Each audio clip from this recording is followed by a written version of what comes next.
Eh bien, je vais vous parler du travail en présentiel. Bienvenue pour cette nouvelle édition des Chroniques Melchion pour l'entrepreneur. Chaque semaine, 10h30, le vendredi, on vous fait un petit topo sur des sujets qui nous paraissent importants pour l'entrepreneur. Car je vous rappelle que le travail, quand il m'en vient l'idée, je me mets dans un coin et j'attends que ça passe. Un instant. Le télétravail, c'est quand même une forme de travail un peu spéciale où finalement, on a des gens qui sont au travail, mais on n'est pas tout à fait sûr.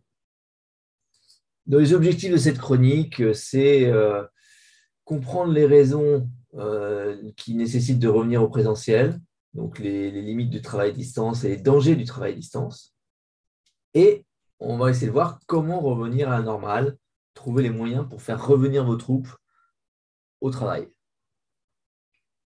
Alors, le travail à distance, comme vous le savez, c'est quelque chose qui était assez poussif en France avant la crise, hein. On estimait, selon les définitions, entre 3 et 15% de la population en France, enfin, de la population de travail qui était en télétravail. Et puis, en même temps, dans les pays scandinaves, on était à 30%. Donc du coup, ça, ça apparaissait comme une caractéristique non française. Mais la crise est arrivée.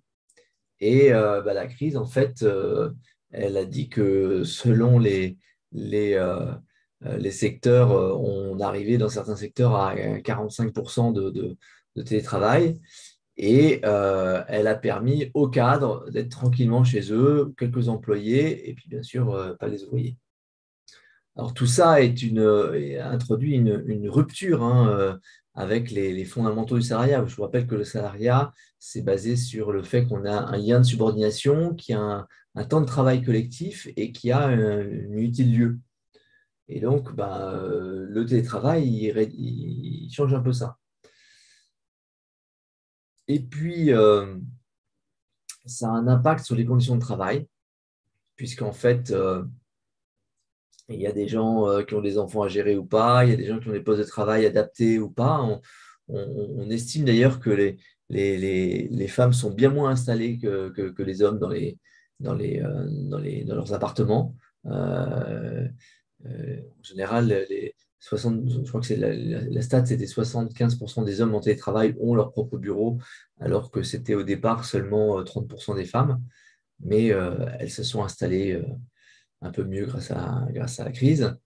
Il y a des problèmes sécurité, ergonomie. Il ne faut pas oublier en tant que dirigeant, vous êtes responsable de la qualité, enfin, de la sécurité au travail et du fait que vos collaborateurs ne se font pas du mal en travaillant. Donc, c'est quand même embêtant parce que vous avez aussi une capacité limitée à aller voir comment ils sont installés chez eux. Et euh, donc, on est dans les frontières du droit du travail et les frontières du management. Vous avez une grande différence entre le télétravail subi et choisi. Et pendant la crise, c'était quand même du télétravail subi. Et c'est beaucoup, beaucoup plus récent. On avait un consensus, suite à la crise, à dire qu'en fait, 2 ou 3 jours de télétravail par semaine, ce serait une bonne norme. Et le télétravail qui était plébiscité à la fin du premier confinement à plus de 75%, se retrouve fin 2020 à plus de 31% qui le considèrent comme un truc intéressant et qui vont effectivement le faire. Et au final, on a 25% des collaborateurs qui sont opposés au télétravail. Alors la question est pourquoi est-ce qu'il faut ce retour à la normale? Alors, il y a probablement la question de la hiérarchie qui fait pression, parce que on a l'impression, parce qu'on ressent qu'il y a, enfin, parce qu'on a l'impression que les gens ne travaillent pas quand ils sont à distance, mais aussi parce qu'on mesure qu'ils ne sont pas aussi performants. Et donc, dans la population des DRH qui étaient pourtant très favorables au télétravail, hein, puisqu'il était à la fin du premier confinement, 85% à envisager de passer à plus de télétravail. À la fin de 2020, ils n'étaient plus que 50% et ça s'est réduit encore. Et pour beaucoup des managers, c'est un vrai problème dans la limitation de la cohésion. Mais les collaborateurs ont aussi un ras-le-bol. Les collaborateurs, ils perçoivent un risque d'isolement, ils ont des logements souvent inadaptés. Donc, il y a une demande de part et d'autre sur ce retour à la normale. Le télétravail, je vous rappelle que c'est un bon moyen pour tout ce qui sont des tâches d'exécution, mais des tâches d'exécution qu'on peut faire à distance. Donc, tout ce qui est de l'ordre du déroulé des opérations, tout ce qui va dans le sens d'exécuter finalement les décisions qu'on a prises et des choix qu'on a faits. Mais en revanche, il est inadapté pour tout ce qui est lié à la création, créativité, imagination et à la résolution de problèmes. C'est inadapté aussi à la négociation. Donc, toutes choses qui font quand même une grosse partie de l'intérêt de l'entreprise. Mais je vais aller plus loin. On peut dire que le télétravail est un risque pour l'entreprise. C'est un risque. Pourquoi? À cause de Sapiens. Je vous rappelle que Yuval Harari a écrit un livre qui s'appelle Sapiens, qui est en fait un cours d'histoire qu'il donnait à l'université de Tel Aviv, d'ailleurs l'université de Jérusalem de mémoire. Et c'était le cours pour inciter les jeunes étudiants à prendre histoire comme matière. Donc, ils venaient pour découvrir et il essayait de les faire rêver. Et donc, il a fait un cours très intéressant qu'il a mis sous forme de MOOC, de cours en ligne, puis sous forme de livre. Et ce livre a eu un très, très gros succès. Et il explique l'histoire de l'humanité autour de 4 révolutions. La révolution de la conscience de soi, la révolution de l'agriculture, de la science et de l'individu, et puis la dernière qu'on est en train de vivre, celle de l'informatique et l'algorithme, dont on n'a pas encore bien mesuré les conséquences. Mais revenons sur la question de la conscience de soi. La conscience de soi, c'est le fait de savoir qu'on existe et donc de savoir qu'on va souffrir, que nos proches vont souffrir, que le monde est horrible, qu'on peut être donc légitimement angoissé. Woody Allen avait raison. Sauf que ça nous permet aussi, en tant qu'humains, de parler de choses qui n'existent pas. Et donc, à ce titre, l'entreprise est une pure œuvre de l'imagination. L'entreprise n'existe pas. Qu'est-ce qu'elle est? Prenons le cas de Peugeot, que Yuval Harari cite dans son livre en anglais dans le texte. Qu'est-ce que Peugeot? Une famille? Une ville? Montbéliard? Des usines? Celle d'Aulnay Et puis, dans ces usines, il y en a qui ont fermé, il y en a qui sont toujours en place. Il y a des villes dans lesquelles Peugeot est implanté maintenant et n'était pas au départ. Et puis, sinon, est-ce que c'est les salariés, l'entreprise? On peut dire que l'entreprise est définie par ses salariés, mais ceux qui sont partis, ils ne sont plus membres de Peugeot et ils ne représentent plus Peugeot. Alors qu'un ancien de Peugeot, je peux vous dire que c'est chevillé dans le corps et jamais il achètera une Toyota. Hein. Est-ce que c'est les modèles de voitures? En fait, c'est compliqué d'expliquer à un enfant de 5 ans ce qu'est Peugeot. Et pourtant, nous tous, on sait bien ce qu'est Peugeot. On accepte l'existence de Peugeot parce qu'on est plusieurs à partager cette idée. Donc la question qui se pose, c'est votre entreprise. C'est le cas? Est-ce que les gens, ils comprennent ce qu'est votre entreprise? Ils savent, ils la visualisent. Et vos collaborateurs, vos clients, vos fournisseurs, il en est quoi? Quelle est la matérialité de votre entreprise? Donc si vous n'avez pas un lieu, vous vous privez d'une grosse partie de ce qui fait l'entreprise, notamment au début. Donc, il faut faire rentrer les collaborateurs. Et maintenant qu'ils sont sortis, c'est comme faire rentrer les poules dans le poulailler. C'est incroyablement compliqué. Comment faire? Comment revenir à la normale?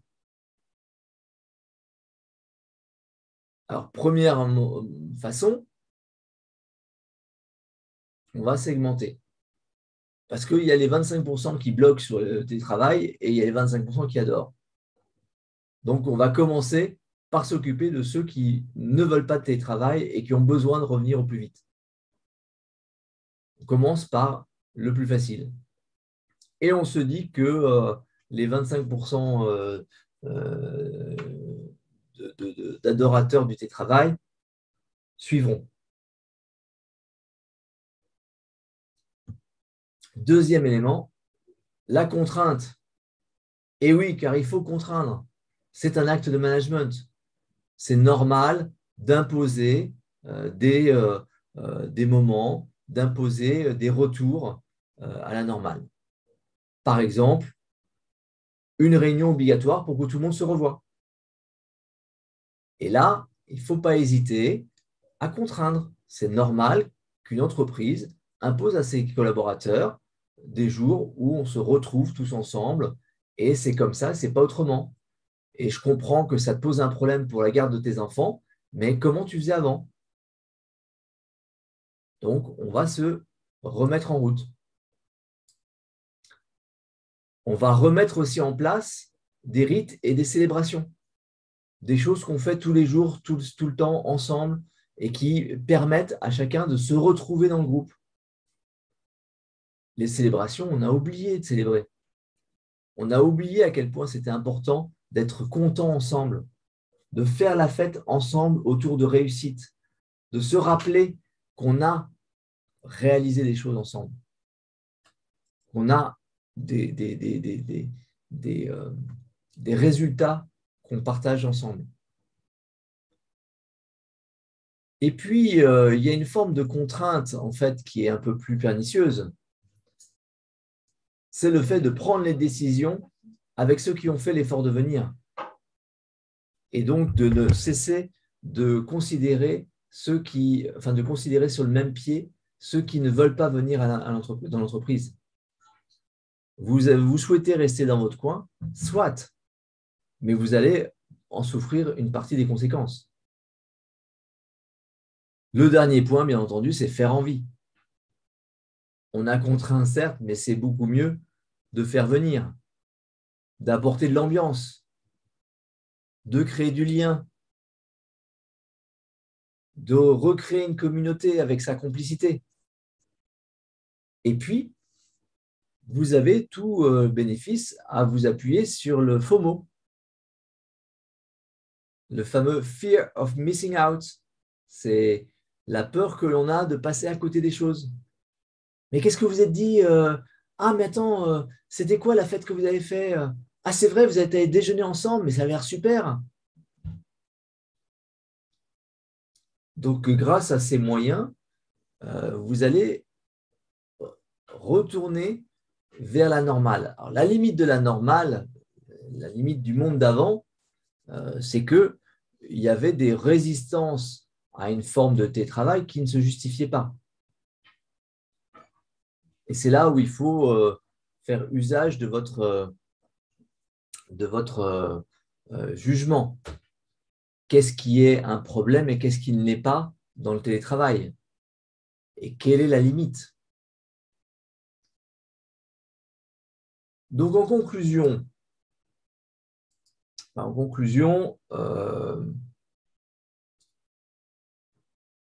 déjà, si dans le monde d'avant, on ne faisait pas tout en télétravail, c'est probablement qu'il y avait une raison. Il faut arrêter de penser que avant mars 2020, les gens étaient tous des idiots, vous y compris. Il y avait certainement des formes de résistance qui étaient irrationnelles, Mais l'irrationnel n'est pas forcément mauvais. Il y a de nombreuses situations où vous n'arrivez pas à expliquer le pourquoi vous n'avez pas envie, mais c'est probablement une bonne idée de ne pas le faire. Mettre la main sur la plaque chauffante dans votre cuisinière, vous ne savez pas forcément expliquer pourquoi c'est pas bien, mais il y a un truc dans votre esprit qui vous dit mets pas ta main là. Mon deuxième point, c'est qu'il faut prendre son temps pour revenir à la normale. Il n'y a pas de rush, il faut le faire tranquillement. Le fait de ne pas justement rusher est plutôt un signe que ça va se faire quoi qu'il arrive et que on doit s'adapter. Et là, c'est pour le coup éviter la résistance du côté de vos collaborateurs. Et le dernier point, c'est qu'il faut lutter contre la dictature du depuis la crise ou du monde d'après. On a subi 2 ans de crise considérable, ce n'est pas fini. Jeter à la poubelle ce qu'il y avait avant est probablement une erreur, probablement un raccourci mental qui ne va pas vous rendre service. Donc, ma recommandation, c'est on va chercher à revenir à ce qui était avant en gardant de la mesure, en gardant une, une, un jugement, une, une analyse de ce qu'on peut adapter des pratiques depuis la crise.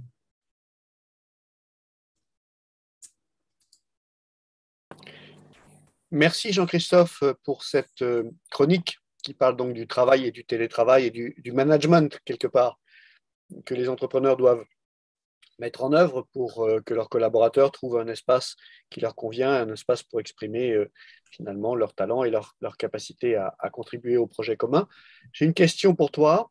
Qu'est-ce que tu fais quand tu as finalement une sorte de refus d'un de tes collaborateurs ou collaborateurs de nos clients qui, lui, t'explique que bah, tu sais, Aix-en-Provence, c'est vachement bien et que globalement, il veut bien monter 2 jours par mois à l'entreprise, mais que le reste du temps, ben, il a pris son rythme, etc. Et alors que, par exemple, c'est arrivé récemment dans une entreprise avec laquelle on dialoguait, ben, il s'agit d'un cadre qui a pour responsabilité de manager de façon opérationnelle plusieurs centaines de personnes. Eh bien, malheureusement, il va falloir s'en séparer car il ne fait pas son job. Les Japonais de Toyota ont pour première règle Go-Jamba. Va sur le terrain, va observer sur le terrain.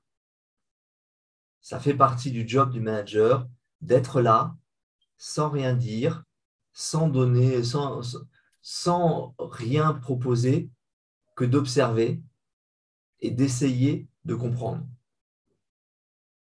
On Et ne fait donc, pas ça depuis Aix-en-Provence. et donc quand quelqu'un n'est pas au contact de ses collaborateurs directs, eh bien, évidemment, c'est pas possible de faire ça. Il perd toute une quantité d'informations qui vont l'empêcher d'être pertinent. Il fait un travail de suivi, d'animation de réunion, qui ne sont pas le management, même si beaucoup de gens ont résumé le management à ça. Il y a beaucoup de grands groupes dans lesquels qu'est-ce que fait un manager? Du reporting, de la réunion et du monitoring. Ce n'est pas du management. Hein, je vous rappelle cette histoire où un, euh, donc j'étais dans une conférence et l'intervenant à côté de moi était, était le dirigeant d'une entreprise, d'une SS2I indienne en France. Et on était invité par Microsoft à venir parler de qu'est-ce qu'on peut faire avec les seniors.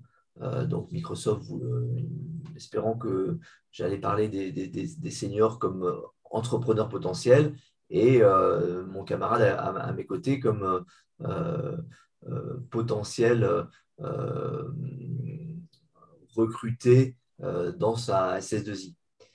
Et mon camarade dit un peu brutalement, vous savez, les seniors dans les grands groupes, ça fait 15 ans qu'ils sont déqualifiés. Ils ont eu 15 ans de travail extraordinaire où ils étaient sur le terrain, où ils ont renversé les tables, puis se sont retrouvés au siège. Et chaque année au siège est une perte de qualification parce qu'ils deviennent des spécialistes de la réunion, du reporting et du monitoring. Et ils perdent leur savoir-faire petit à petit et ils arrivent 15 ans plus tard, à 55 ans, et ils sont incapables de faire quoi que ce soit. Ils vont devoir tout réapprendre, ils vont devoir se requalifier. Alors, en général, ils ont des grandes capacités et peut-être qu'en un an ou deux, ils vont le faire, mais ils ont 55 ans. Et il ne reste plus beaucoup d'années de travail aux yeux de leurs futurs employeurs. Donc, on a un vrai. C'est un peu une aparté, hein, Patrick, mais je pense que cette idée que le management peut se faire à distance vient notamment de cette compréhension biaisée, de cette compréhension euh, euh, estropiée du management. Très bien. Oui, oui. Euh, J'avais une petite remarque parce que bah, moi je viens du monde du dev et donc dans le dev, le full remote c'est un truc qui est assez connu et assez utilisé. Euh, je, je pense que un des gros problèmes c'est que les gens ne se rendent pas compte que c'est plus de boulot côté management, mais je pense que c'est faisable. Mais c'est vrai que nous, le seul moment où ça marchait, c'est quand on s'est tous retrouvés on était tous sur Discord, donc qui est l'équivalent de Zoom, enfin ou de Google Meet. On était tous connectés et en fait, on ne disait rien, on travaillait chacun de notre côté, mais ça recréait le bureau, l'intérêt du bureau qui est de pouvoir poser ta question à voix haute et d'avoir une réponse directement. Mm. Et de Tout à fait. pouvoir aussi de temps en temps avoir cette petite discussion, une pause café, une petite discussion qui rassemble qui fait que les gens se sentent plus proches les uns des autres et qui sont contents de travailler les uns avec les autres. Mais Donc, donc, on cherche à reconstituer le bureau virtuellement. Donc, on y arrive, mais on est obligé de faire des efforts pour reconstituer quelque chose qu'on n'a plus. Donc oui, oui, on peut le faire. D'ailleurs, François-Éric pose la question de comment on fait la gestion d'équipes réparties sur plusieurs continents. La réponse est, on essaie de recréer un lieu commun. On essaye de ramener les gens qui sont à distance vers le lieu commun. Mais on note que symboliquement, on se prive de ce lieu commun. Sauf à ce qu'il existe vraiment et que c'est là que les gens reviennent tous les mois, le siège social où tout le monde se retrouve et quand on est en ligne, quand on est sur le Discord, quand on est sur le Zoom en permanence, on est en train on pourrait être en train de faire le lien comme quoi c'est comme si on était au siège social. Mais il ne faut pas oublier qu'il y a une dimension symbolique, qu'il y a une dimension imaginaire dans l'entreprise et que si on ne le fait pas, en fait, c'est plus une entreprise, c'est une équipe, dans le meilleur des cas. Donc, une équipe de dev, soit, mais ce n'est pas une entreprise. C'est une équipe qui travaille ensemble. Donc, c'est une équipe de projet qui fonctionne, super. Et puis, en fait, quand le projet est fini, on va travailler sur un autre projet avec d'autres. C'est une communauté, c'est une fraternité, c'est l'équivalent des compagnons qui allaient d'une cathédrale à l'autre. Mais ce n'est pas on perd la force de l'entreprise. Et à la limite, c'est quand cette fraternité avait développé sa propre maison des tailleurs de pierre à col bleu, que les gars ils se retrouvaient à la maison des tailleurs des tailleurs de pierre à col bleu et qui disaient non mais nous on n'est pas pareil, on a le col bleu. C'est très intéressant hein, cette compréhension de l'entreprise comme quelque chose qui n'existe pas. Puisque subitement, ça veut dire que le rôle de l'entrepreneur, c'est de la faire exister. C'est de lui donner une matérialité, d'aider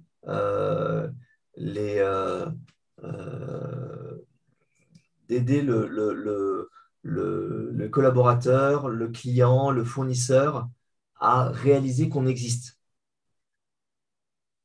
et qu'on va durer et qu'on peut nous faire confiance et qu'on peut nous accorder du crédit, crédérer, la confiance. Très bien, merci d'avoir tissé, grâce à vos questions, ce lien entre télétravail, management, sens et également, bien sûr, la capacité à essayer de refaire une équipe autour de l'entrepreneur.